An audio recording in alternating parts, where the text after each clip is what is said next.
Assalamualaikum warahmatullahi wabarakatuh. Perkenalkan, nama saya Alfariski Jailan Nustion dari Prodi Asuransi Syariah semester 7 kelas B.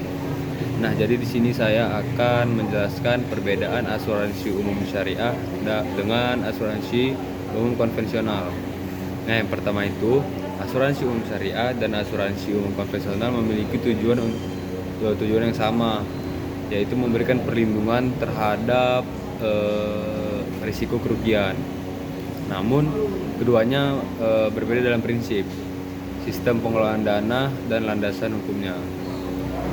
Nah, pertama itu saya akan menjelaskan tentang asuransi syariah konvensional, asuransi umum syariah, berlandaskan pada prinsip tolong menolong atau yang biasa disebut dengan ta'awun antara peserta.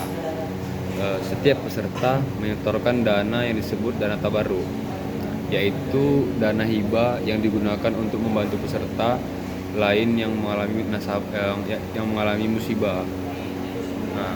Jadi perusahaan asuransi lainnya, jadi perusahaan hanya berperan sebagai pengelola dana, bukan pemilik dana. Nah, itu poin besarnya. Jadi oleh karena itu risiko itu ditanggung bersama oleh seluruh peserta.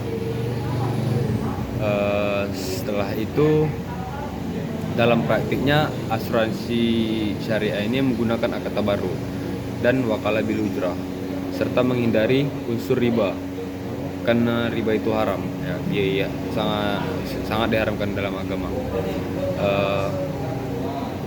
Serta juga menghindari goror atau ketidakjelasan, dan yang terakhir menghindari maisir atau biasa disebut dengan judi lah.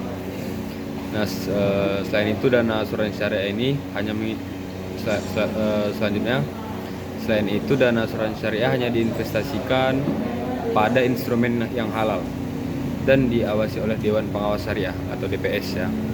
Nah, selanjutnya saya akan menjelaskan tentang asuransi umum konvensional. Jadi asuransi umum konvensional ini menggunakan prinsip pengalihan risiko dari peserta kepada perusahaan asuransi. Peserta membayar premi dan premi tersebut menjadi milik perusahaan. Dalam sistem ini, perusahaan bertindak sebagai penanggung risiko, sehingga keuntungan maupun kerugian menjadi tanggung jawab perusahaan. Jadi berbeda dengan tadi asuransi umum syariah. Selanjutnya, akad yang digunakan menyerupai jual beli risiko, dan pengelolaan dana tidak dibatasi oleh ketentuan halal atau haram. Oleh karena itu, dalam asuransi konvensional masih terdapat unsur riba, goror maupun maisir. Keuntungan dari pengelola dana, termasuk selisih premi dan klaim, sepenuhnya menjadi laba perusahaan. Keuntungan dari pengelola dana, termasuk selisih premi dan klaim, itu sepenuhnya menjadi laba perusahaan tanpa pembagian kepada peserta. Sistem ini juga tidak memiliki pengawasan khusus seperti Dewan Pengawas Syariah.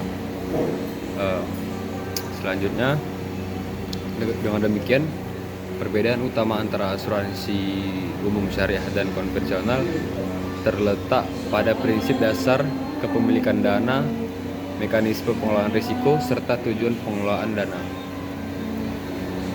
Asuransi syariah menekankan keadilan, transparansi, dan kebersamaan, sedangkan asuransi konvensional ini lebih berorientasi pada keuntungan perusahaan. Jadi kedua ini sangat berbeda ya. Yang satu, asuransi syariah ini dia lebih ke tolong menolong, saling membantu antar peserta. Sangat berbeda dengan asuransi konvensional pastinya. Nah, selanjutnya saya akan membacakan sedikit, memberitahu sedikit pada penonton. Jadi ada beberapa aspek perbedaan ini antara asuransi umum syariah dan konvensional. Yang pertama itu prinsip dasar dari asuransi umum syariah, yaitu berdasarkan prinsip tolong menolong yang seperti saya jelaskan tadi. Sedangkan asuransi umum konvensional itu berdasarkan perjanjian jual beli risiko. Nah, dalam dasar hukumnya juga beda. Asuransi umum syariah itu menggunakan Al-Quran sebagai pedomannya. Selanjutnya hadis, fatwa DSN MUI, dan undang-undang. Sedangkan asuransi umum konvensional lebih ke KUH Perdata atau Undang-Undang Perasuransian. Nah, dari pengelolaan dana juga berbeda. Asuransi umum syariah ini dia dana peserta dikelola sebagai dana tabarruk atau hibah lah ya. Sedangkan yang konvensional itu dana premi menjadi milik perusahaan. Selanjutnya ada hubungan peserta dan perusahaan. Nah, jadi kedua ini berbeda. Dari asuransi umum syariah, peserta saling menanggung, perusahaan sebagai pengelola. Jadi yang perusahaan ini sebagai pengelola lah dibilang, atau wakilnya. Sedangkan asuransi umum konvensional itu peserta sebagai tertanggung, perusahaan sebagai penanggung. Nah, mungkin itu saja yang bisa saya sampaikan kepada semua. Lebih kurangnya saya mohon maaf, kepada Allah saya mohon ampun. Wabillahi taufiq wal hidayah. Wassalamualaikum warahmatullahi wabarakatuh.